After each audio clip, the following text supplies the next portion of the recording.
Good days, mga mahal ko! Masayang buhay!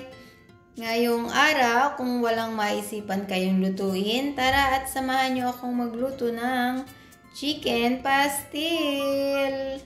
May version. Charis. Version niya ni Ate City. Sa kanya namin natutunan kung paano magluto ng pastil. At kung kayo ay wala pang manok, manghuli na kayo sa kapitbahay. Hoy!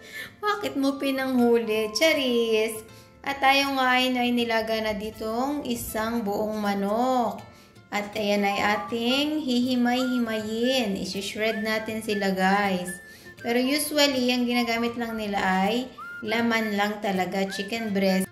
Pero dahil kami lang naman ang kakain yan, so isinama ko na rin yung buto para hindi siya masayang. Kasi masarap din naman yung may buto-buto. Pero sa usually, mabibili nyo yung chicken pastil, nakabalot siya sa dahon ng saging. Tapos, may kanin. Tapos, sa ibabaw ang chicken pastil. Tapos, ibabalot lang nila yon. Tapos, mabibili nyo siya nakabalot sa dahon ng saging.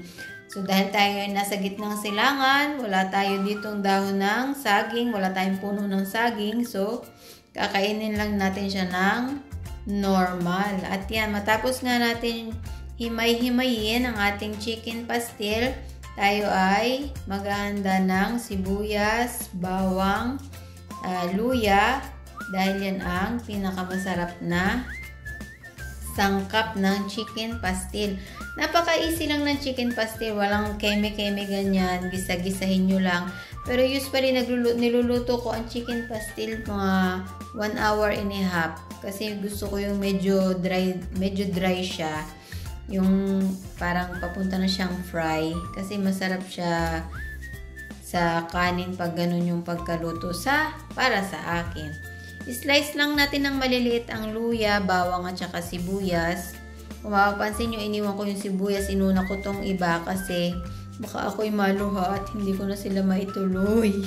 Charis, alam nyo naman, sibuyas, mapanakit, tulad ng iba. Charis, bunot, hugot. Charis. At yan guys, na-slice natin ng maliliit na, nagpaint na tayo ng ating kawali at naglagay tayo ng ating mantika.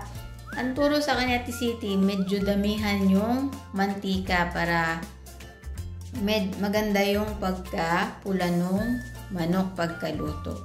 At inuuna ko ngang ilagay ang ating luya. Medyo marami, mas masarap siya ang ating chicken pastil.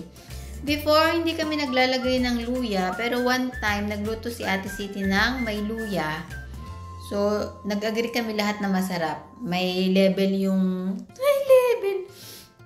Nadagdagan yung sarap ng pastil pagka may luya, guys. Tapos, nung medyo mabango na yung luya, nilagay ko na itong sibuyas.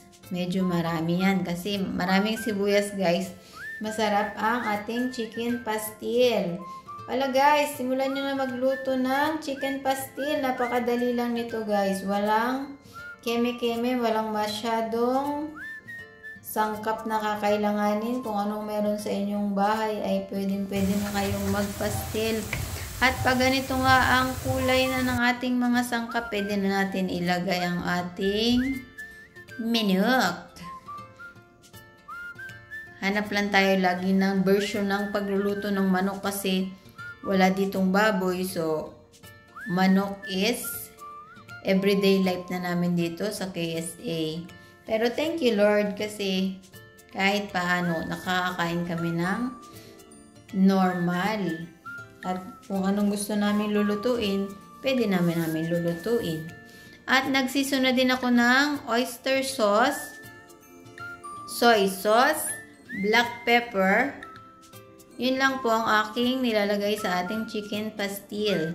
Tapos pinipigaan ko lang siya ng konting lemon kasi mga 4 days siguro namin to kakainin. So parang pinaka-preservative na rin niya. Preservative? Yun ang atsara. Ay, speaking of atsara, masarap kaulam yan ng atsara. Napakaraming masarap. Tapos yung meron kayong insaladang mangga, may kamatis, sibuyas, tapos chicken pastil. Sarap, nakakagutom guys. Yan, at malapit na nga sa katotohanan ang ating chicken pastil. At alam nyo ba guys, medyo papupula-pulahin ko pa yan kasi mas masarap talaga yung medyo dry-dry siya. 1 hour and a half ko siya niluto. Kita nyo, wala natira kahit konting mantika dun sa nilagay ko kanina. At yan, ganyan lang kadali. May ulam na tayo, chicken pastil. Wala nga lang dahon ng saging para talagang chicken pastil na talaga.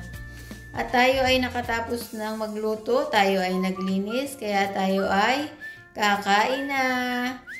Thank you Lord sa biyaya. Hanggang dito na lang uli guys ang ating vlog. Follow for more. God bless guys. 1, 2, 3. Bye-bye.